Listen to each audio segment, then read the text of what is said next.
नमस्कार, आप देख रहे हैं परीक्षा ऑनलाइन क्लासेस। आज हम देखने वाले हैं प्राचीन भारत या एंशिएंट हिस्ट्री के जो ट्रिक वाला एक सीरीज़ चल रहा है उसी में आगे, जिसमें हम गुजरात में स्थित जो सिंधु घाटी के प्रमुख नगर हैं, स्थल हैं, उसको देखने वाले हैं।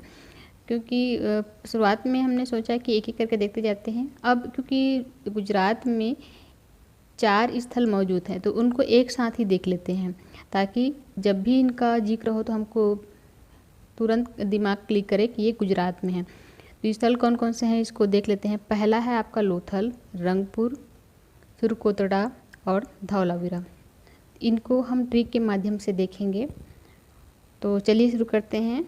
आज का जो हमारा ट्रिक है उसमें सबसे पहले हम लेते हैं लोथल को। लोथल कहाँ पर है? गुजरात में है। कब इसको खोजा गया? 1957 में। खोज करता है रंगनाथ राव और ये भोगवा नदी के तट पर है। और कहाँ है ये? गुजरात में है। तो चलिए अब हम इसको देखते जाते हैं। सबसे पहले हम एक छोटा सा कहानी देख लेते हैं। कहानी कहने का मतलब है जिसे हम इन फैक्ट को आसानी से रिलेट कर सकें। जल और थल में सर्वाधिक रंगीन होता कौन सा है? थल होता है। चाहे वह पेड़ पौधे में हो या इंसानों में, दोनों का अगर कंपैरिजन करेंगे तो थल में ही होता है। इसमें सभी प्रकार के रंगीन आ सकते हैं, जैसे आपका कलर में भी ले सकते हैं। इसके अलावा जो मानसिकता है वो भी है। तो भोग विलास में लिप्त लोग भी, जो इंसान हैं या उनकी जो सोच है वो भी थल में ही ज़्यादा निवास करते हैं। तो इस तरीके से कंपैरिजन कर सकते हैं कि थल में ऐसे लोग निवास करते हैं जो रंगीन मिजाज के होते हैं और भोग विलास में लिप्त रहते हैं। और इसके अलावा इस प्रकार की मानसिकता वालों के लिए जो रात का समय है ना, वो ज़्यादा महत्वपूर्ण रहता है। तो ये हमारा लोथल के लिए एक ट्रिक हो गया। अब इसको हम जोड़ते हैं। देखिए, लोथल में लास्ट में शब्द क्या मिल रहा है? थल मिल रहा है। ये थल में कैसे लोग रहते हैं? जो रंगीन मिजाज वाले होते हैं। खोजकर्ता कौन है?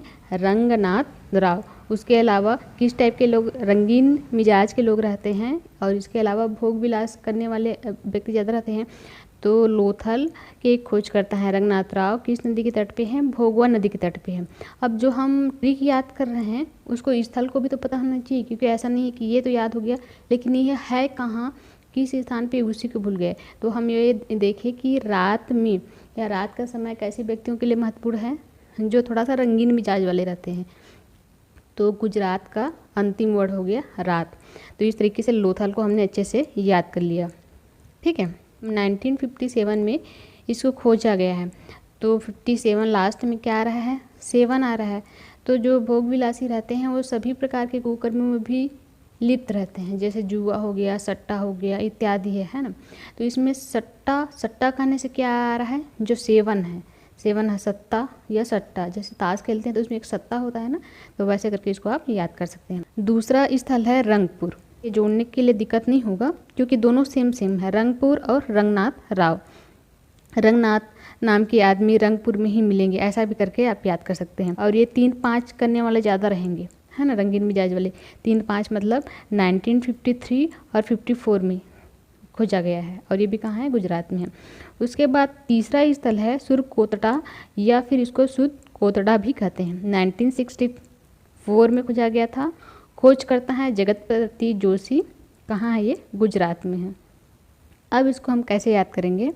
देखिए, होता क्या है, संगीत के क्षेत्र में जो बड़े बड़े संगीत या गीतकार हैं उनका जो सुर है ऊपर नीचे कभी कभी हो जाता है, किंतु जो जगतपति हैं, जगतपति मतलब जो ईश्वर हैं, जो पालनहार हैं, जिनको हम भगवान कहते हैं, उनके सुर और जोश का कोई तोड़ ही नहीं है। ठीक है, उनके सुर और जोश का कोई तोड़ ही नहीं है। हमेशा सम ही रहते हैं, मतलब एक जैसे ही रहते हैं, उसमें कोई ऊपर नीचे नहीं होता है। ये हमारे सुरकोतड़ा का एक ट्रिक है। मतलब आप कहानी समझ आ गया। सुरकोतड़ा का सुर को लेते हैं। अब जगतपति इसके खोज करता है जगतपति, और जोश मतलब आप इसमें रिलेट कर लिए। उसके बाद उनका सुर क्या बना रहता है? सम बना रहता है। तो संख्या इसमें क्या है? दोनों संख्या 1964, दोनों सम संख्या है। तो इस तरीके से आप इसको तीसरे स्थल को भी आप जोड़ सकते हैं। ठीक है। देखिए थोड़ा सा भी उटपटांग लग रहा है, लेकिन इसको बहुत याद करने के बाद आप याद किए रहेंगे, 2 दिन 4 दिन हफ्ते भर आपको याद रहता है, लेकिन कुछ दिन बाद ना वापस से वैसी स्थिति आ जाता है, पूरा कन्फ्यूज़न होता है। और क्वेश्चन यहाँ से सिंपल सा है, क्वेश्चन उठता है तो लगता है अरे कुछ तो ऐसे कर लिए रहते कि याद रहता, और जब क्वेश्चन गलत करते हैं तो बहुत अखरता है, सामान्य से लगता है। लेकिन आप यकीन मानिए इस तरीके से आप पढ़ के देखिए, जब आप एग्ज़ाम देने जाएंगे तो ज़रूर ये जो मेरी बात बोल रही हूँ वो आपको याद आया कि नहीं, मैम ने सही कहा था। उसके बाद लास्ट हमारा स्थल है धौलावीरा। धौलावीरा 1990 और 91 में इनको खोजा गया था, और खोज करता है R.N. बिष्ट, पूरा नाम है रविंद्र सिंह बिष्ट, R.S. बिष्ट, रविंद्र सिंह बिष्ट और जोशी, जगतपति जोशी, दोनों ने इसको साथ मिलकर खोजा था। अब इसका ट्रिक देख लेते हैं।